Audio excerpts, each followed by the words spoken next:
Subrayamos, Pepe, antes de que responda esa actividad por la importancia. Hemos dicho, Alfonso, el sábado 14 de marzo, ¿no? 1:30, Bellavista, el local del Partido Comunista, para entendernos, ¿no? La calle Laguna. Importante actividad solidaria organizada por Sodepar, y también colabora la Sociedad Cultural Cubana José Martí. Y anotar también que el próximo miércoles es muy probable que esté por aquí el próximo miércoles 4 de marzo una comunicadora cubana que es profesora de marxismo allí en la Universidad de La Habana, que se llama Marlene Pérez, y también se está organizando un acto, creo que va a ser en la sede Izquierda Unida de San Pablo.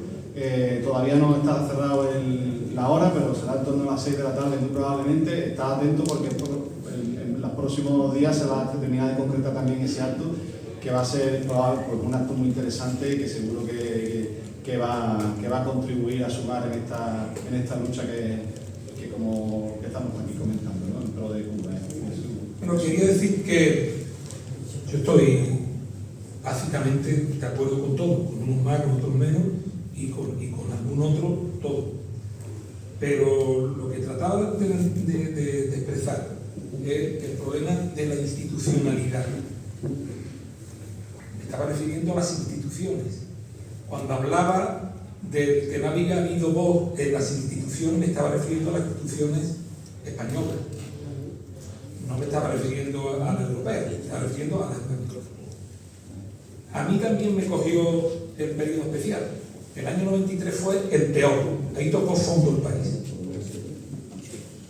Mientras que, por ejemplo, ahora es un proceso de decaimiento continuado, hay que decir que en aquel momento la interrupción de una vida que era bastante fácil en términos generales, en los años 80, pues fue un problema de difícil asunción por parte de los cubanos.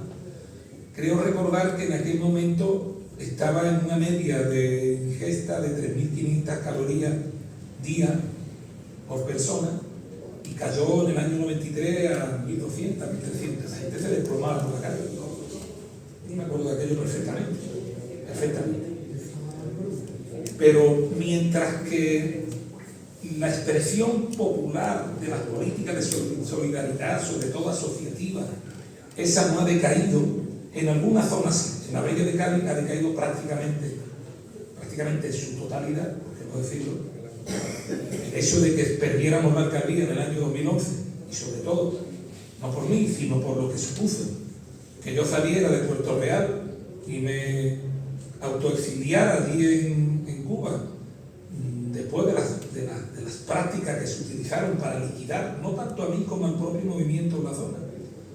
Todavía hay por ahí en las redes comentarios respecto de los hoteles que yo tengo en Cuba, que fue para lo que sirvió la solidaridad que salía de Puerto Real, en nombre, por aquello de tener la cobertura portuaria, de tanta gente como contribuía en aquello. Pero sin embargo la institucionalidad ha decaído brutalmente. Yo recuerdo, tú también seguro que te acuerdas, cuando en el año 1995 hubo un acuerdo en el Parlamento de Andalucía que se adoptó por unanimidad, por el cual, de la mano de la cooperativa Las Marismas de Lebrija, se ponía en marcha un programa de cultivo del algodón y del tomate en Pinar del Río, en el CAI, Los Palacios. Yo participé de aquel proyecto, que, por cierto, desde el punto de vista agrícola, asesoraba Manuel Pimentel Siles. Y Antonio, el de la cooperativa del algodón de allí, de Las Marismas de Lebrija. No me acuerdo ahora cómo era el apellido.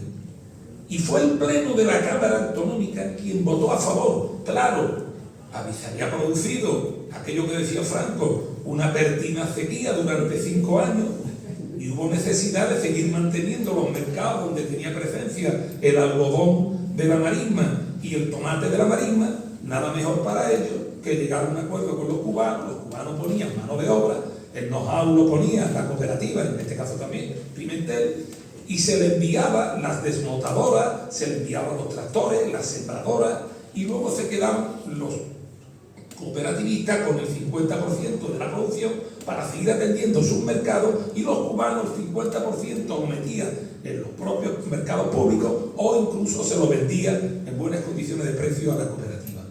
Hoy eso es imposible, pero no solamente porque sea muy digamos, igualmente pertinaz el reaccionarismo del PP, sino por el silencio de las fuerzas que están en la oposición aquí en Andalucía.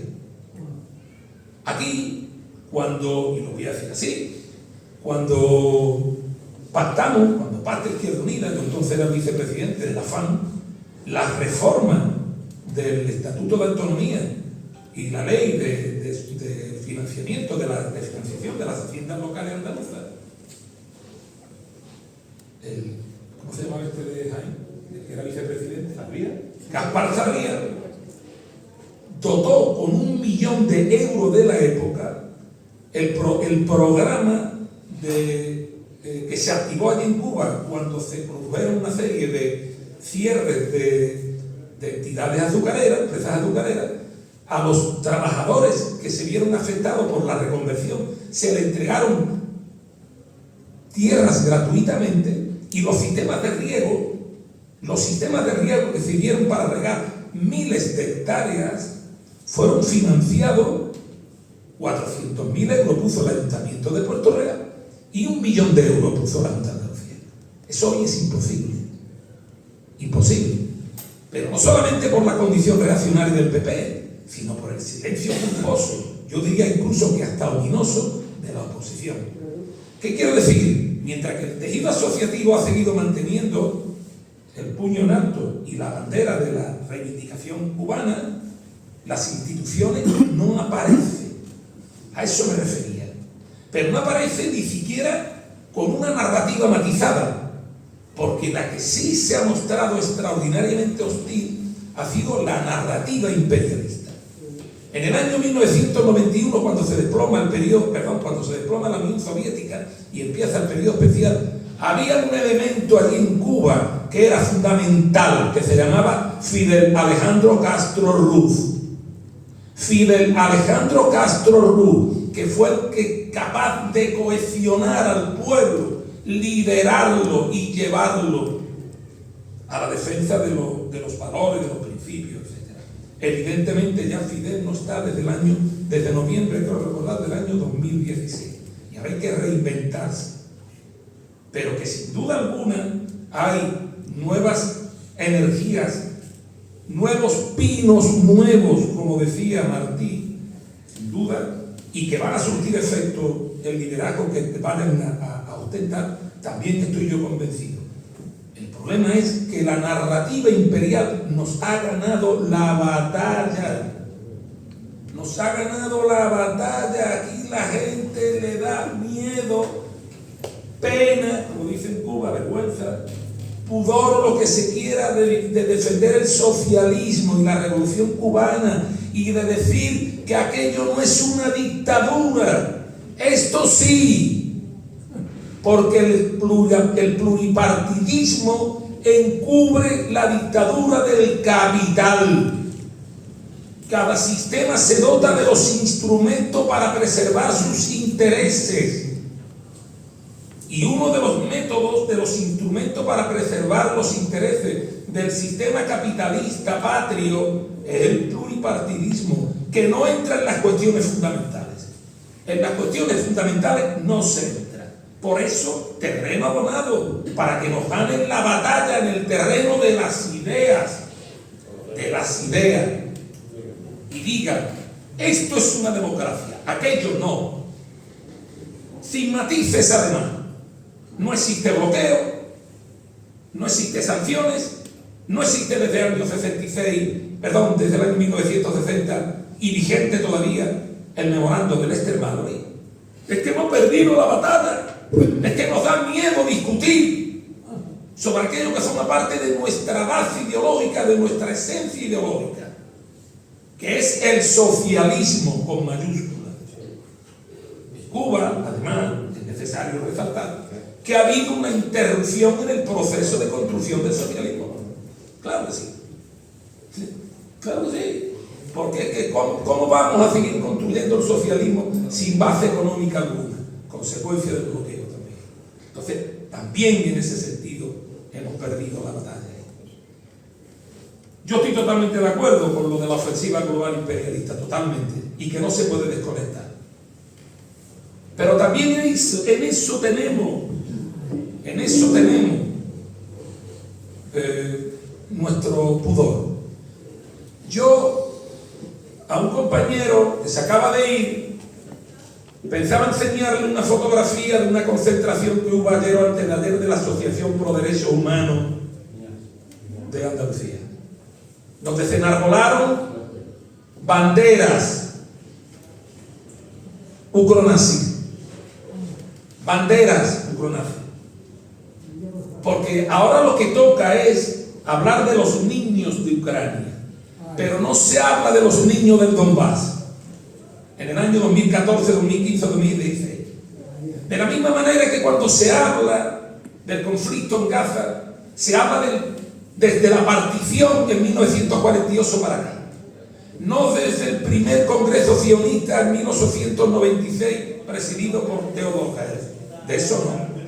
Ni el proceso progresivo de invasión de la tierra de Palestina. Y se sigue hablando de dos estados. El único que dijo un solo estado, el otro era una enteriquia, se llamaba Fidel Alejandro Castro Ruz, año 1973. Yo de ahí no me he movido. Un solo estado, el estado palestino.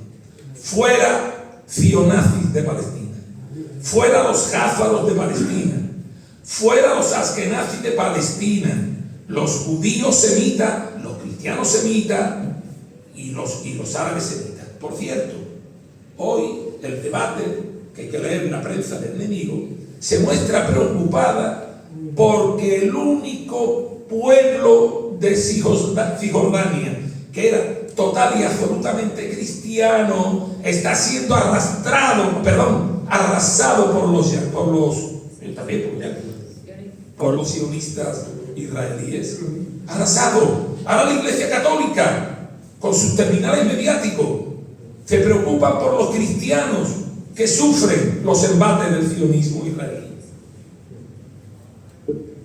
Desde 1948 no.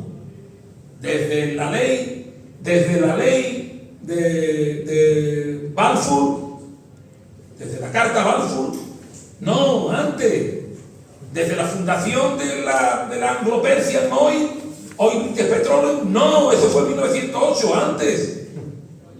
Lo del papel del sionismo desde una perspectiva imperialista, desde ahí es como hay que empezar a saber por qué coño está pasando lo que está pasando en Palestina. Pero nos da miedo, hombre, nos da miedo. La izquierda le da miedo hablar de todo esto. Por eso tampoco se habla de que aquello no es una dictadura. Esto sí, aquello no. Yo he vivido allí. En las calles se discutían las modificaciones de las leyes. Lo he visto yo. El sistema electoral es un sistema electoral muchísimo más democrático que este. La gente se presenta, no todo el mundo es del Partido Comunista. Por supuesto no es perfecta. La fórmula es perfectible, pero mucho más democrática que esta. Yo lo sigo diciendo. El problema somos nosotros. ¿Y qué ha pasado? Que se ha impuesto la narrativa. Ya no está Fidel Castro con esa capacidad de seducción que tenía, con ese carisma que tenía. Y entonces la narrativa se ha impuesto. Aquello es una dictadura, aquello es un Estado fallido, aquello es un sistema fallido, el socialismo no tiene futuro. Y a partir de ahí se empiezan a reblandecer las meninges. Pero no solamente ha pasado en esto, también ha pasado en la causa saharaui. ¿O alguien se puede imaginar en los años 80 o 90 que se iba a atrever Felipe González a entregarle a Rafael, a pesar de ser el inspirador de esa política? Le iban a entregar como han entregado los premios saharaui a los marroquíes. Y ya no nos acordamos cómo fue el proceso de penetración, y lo voy a decir aquí, del PSOE en el movimiento de solidaridad con el pueblo saharaui, y cómo esas prácticas de vacaciones en paz se terminaron convirtiendo en un instrumento de desactivación social, política e ideológica. Y se están cargando también el movimiento de solidaridad con Cuba desde el punto de vista institucional. Claro que me muestro orgulloso y esperanzado en que funcionen asociaciones como esta de Sevilla. ¿Quién lo puede dudar? Pero que esto es un reflejo de lo que está pasando en el Parlamento, de las derrotas que estamos sistemática y diariamente sufriendo en la calle. Totalmente. ¿Por qué no se explica cómo empieza la guerra en Ucrania? ¿Por qué no se cuenta? ¿Por qué todavía no ha habido una sola palabra en ese sentido en el Parlamento de España? ¿A qué le tememos? ¿A qué le tememos? ¿Por qué no en el Parlamento de Andalucía? ¿A qué le tememos? ¿Por qué no se explica? ¿Por qué no se producen desde los partidos? ¿O están los partidos de acuerdo en que efectivamente lo que se está dirimiendo en Ucrania es el futuro de Europa y de la posibilidad de la partición de Rusia? Y lo que se está haciendo en Ucrania no es ni más ni menos que poner encima de la mesa el tablero de Helsinki y el tablero del mundo. ¿A alguien se le ha ocurrido leer el tablero del mundo? ¿A alguien se le ha ocurrido escuchar lo que decía Kennedy, Clinton, de que un país demasiado grande para que lo gobiernen 140 millones de rusos? ¿A alguien se le ha ocurrido decir, a defender a Rusia? Yo lo hago todo, un mes, un jueves cada mes. Mañana me toca otra vez en la Generalitat. Para decir que Rusia tiene 18 millones y medio de kilómetros cuadrados. Con 140 millones de habitantes, ¿para qué carajo quiere más kilómetros cuadrados? Rusia lo que quiere es negociar una arquitectura de seguridad, no otra cosa. Los yanquis se niegan. Porque ¿de qué manera pueden justificar los yanquis tener 800 bases en el exterior, en el extranjero? Si no es para controlar los recursos energéticos, que les es fundamental para continuar con su condición de poder omnímodo mundial y mantener el carácter coercitivo y criminal de sus flotas, ocupando todas las vías de comunicación marítima del mundo, para de esa manera controlar los recursos. ¿Por qué no se dice? ¿Por qué no se dice que Estados Unidos no tiene reserva para más de 6 años de reserva petrolera y que necesita robársela al mundo? Miren los estadillos: 47.000 millones de barriles, 6 años, reservas estratégicas en las minas de Luisiana, 700 millones de barriles para un mes. Necesita robárselo, necesita convertir en un polvorín a Irán para robarle los recursos, y a Venezuela, y a impedir el crecimiento exponencial diario, semanal, mensual, anual de China, que lo va a sustituir como hegemón. Pero amigo mío, los chinos son los inventores del comercio, 5.000 años. No necesitan destruir primero y sancionar después y robar a continuación, que es lo que hacen los norteamericanos. Entonces, eso es lo que se está jugando también con Cuba. Pero también necesita callar la voz de la soberanía, la voz de Cuba, claro, la voz de la soberanía y de la independencia, claro. Cuba no cabe en ese mundo. No cabe en ese mundo si no es en el mundo que viene, en el mundo multipolar, el de los BRICS. ¿Dónde está el apoyo a los BRICS? ¿Dónde está el apoyo a los BRICS? Yo quiero ir a los partidos de izquierdas. ¿Dónde está el apoyo a los BRICS? Como fórmula a tener en cuenta, va a considerar que nos quite el pie del pescuezo que nos tienen los yanquis puestos. Entonces, y Cuba sí va a resistir, claro que va a resistir, sí, porque Cuba empieza a creerse también lo de los BRICS, se lo está creyendo ya. Esa es la versión que yo tengo. Eso es lo que a mí me llega. Luego he dicho lo que he dicho anteriormente. Esta gente lo único que le queda es la posibilidad de castigarlo, de sancionarlo, de robarle el petróleo en alta mar como si fueran unos filibusteros del siglo XVI. Le ha llamado filibustero a un partido de izquierda a los Estados Unidos, las prácticas que están llevando a cabo. Ha llamado criminales a Marco Rubio por decirle que lo que hicieron con los pescadores en el Caribe es un crimen de lesa patria, de lesa humanidad. ¿Lo ha llamado a alguien? España se ha quejado ante la ONU de eso. Pedro Sánchez lo ha hecho. Los partidos coadyuvantes de su política lo han hecho. Claro que confiamos en la sociedad, pero también en la sociedad que levanta el puño y no se cae. A ver si aprendemos de ella, que hay cada vez más. Por Dios. En fin. Venga. ¿Alguna pregunta más? O...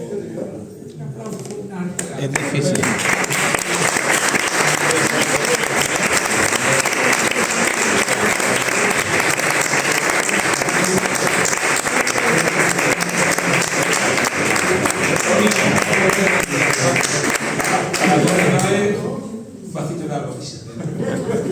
Para la próxima vez un vasito de agua.